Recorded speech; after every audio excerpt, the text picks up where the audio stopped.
안녕하세요. 이재잉TV입니다. 서울중앙지검 반부패수사 2부와 형사 1부가 지난 주말인 20일 김건희 여사를 검찰 청사가 아닌 제3의 장소에서 만나 도이치모터스 주가 조작 및 명품백 수수와 관련해 12시간 동안 조사했다고 밝혔습니다.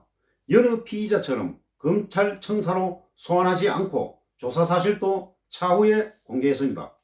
앞서 이원석 검찰총장은 김 여사 조사와 관련해 우리 법 앞에 애도 특혜도 성역도 없다고 여러 차례 강조한 바가 있었습니다. 아마 이것 때문인지 서울중앙지검은 이원석 검찰총장도 패싱하고 출장 조사를 했습니다. 결국 검찰은 이번 출장 조사로 김건희 여사는 법 앞에 예외이자 성역이라고 검찰 스스로 인정한 셈이 되었습니다. 과거 전두환, 노태우, 노무현, 이명박, 박근혜도 검찰 청사에서 공개 소환 조사를 받았습니다. 이번 김건희 여사에 대한 검찰의 출장 조사는 어떤 명분으로도 설명될 수 없는 일입니다. 26일 국회 법사위 윤석열 탄핵 청원 국회 청문회 증인으로 채택된 김건희 여사가 그동안 그렇게 검찰에 출두하여 조사받으라 해도 묵묵부답이었는데 이 시점에 생뚱맞게 스스로 검찰 조사를 받았다는 것을 어떻게 이해해야 될까요? 이번 검찰 조사를 빌미로 국회 청문회 불출석 사유를 만들어서 증인 채택을 거부하고 검찰은 이번 조사로 김 여사에게 따라붙는 명품백과 주가 조작에 대하여 무혐의 불기소 처분으로 면죄부를 주겠다는 약속대행이 아닌가 의심이 됩니다. 대통령 부인이 범죄 혐의의 핵심 당사자로서 검찰 조사를 받은 경우는 이번이 처음 있는 일입니다.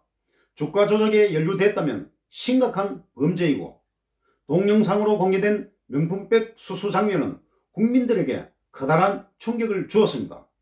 이런 일로 검찰 조사까지 받게 된 상황이면 국민 앞에 사과부터 먼저 해야 마땅하지 않겠습니까? 그러나 김 여사는 사과 한마디 없이 비공개로 조사를 마쳤습니다.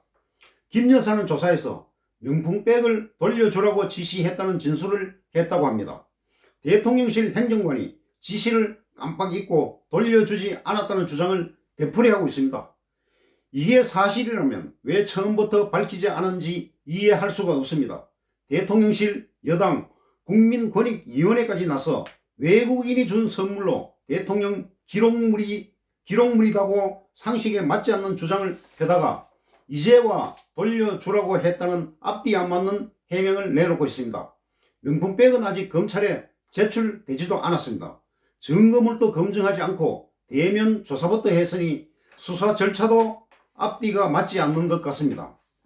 이번 중앙지검의 김건희 여사 출장 조사는 그저 김건희 여사가 말하는 것을 검찰이 받아쓰게 하고 국회 청문회 증인 불출석 명분을 제공하여 결국 무혐의 불기소 처분의 수순을 밟고자 하는 청와대와 검찰 간의 약속 대련밖에 보이지 않습니다. 또한 이원석 검찰총장을 패싱하고 검찰청사에서 공개 소환하는 관례에서 벗어나는 수사를 함으로써 특혜성 수사라는 논란은 피할 수 없는 가십거리가 되었습니다.